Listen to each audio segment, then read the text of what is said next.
রমজানে মৃত্যু হলে কি কবর আযাব মাফ হয়ে যায়? রমজানের মৃত্যু নিয়ে আমাদের অনেকের অনেক রকমের ধারণা আছে।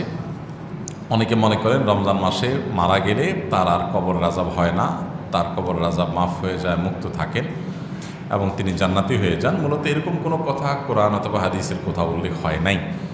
রমাদান মাসে মৃত্যুবরণ করলে তার কবরে কোনো প্রশ্নোত্তর হবে না, সওয়াল জবাব হবে না, কবর আযাব হবে না, এরকম কোনো কথা নাই। তবে এটা ঠিক যে রমজান মাসের মৃত্যু সন্দেহাতীতভাবে আমরা একটা ভালো মৃত্যু বলতে পারি।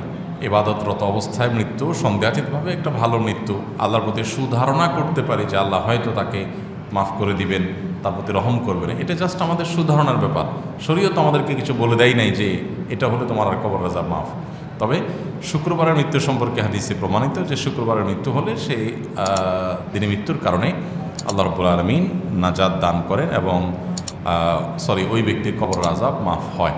সোয়াল জবাবের যে ফিতনা, আল্লাহ তাআলা সেটা থেকে শুক্রবারের মৃত্যুবরণকারীকে হেফাজতে রাখেন। এটা শুক্রবারের ফজিলত এবং এর মাধ্যমে আবার আমরা কেউ যোগ বিয়োগ না কষি তাহলে রবি, সোমবার, শনিবার, মঙ্গলবার, বুধবার, বৃহস্পতিবার মারা গেলে এরা বোধহয় সব জাহান্নামী, আর শুক্রবার মরে বোধহয় কেউ জাহান্নামী। অনেক অমুসলমান শুক্রবার মারা যায়। মূল জিনিসটা মানুষের আমল, এই কিবারে মারা গেল এটা মূল জিনিস না। অতএব যদি ঈমানদার আমলদার আবার শুক্রবারের মৃত্যু পায় তাহলে বুঝতে হবে আল্লাহ তাআলার বিশেষ এহসান তার প্রতি হয়েছে। আবার শনি, রবিবার, সোমবার মারা গেলে যে এহসান হয় নাই তা না। আমাদের প্রিয় নবী সাল্লাল্লাহু আলাইহি ওয়াসাল্লাম কিন্তু শুক্রবারে মারা যান নাই, উনি আল্লাহর নবী ছিলেন। অতএব শুক্রবারে মারা গেলেই নেককার, আর না হলে আর নেককার না। এত সহজ ক্যালকুলেশনের সুযোগ নাই।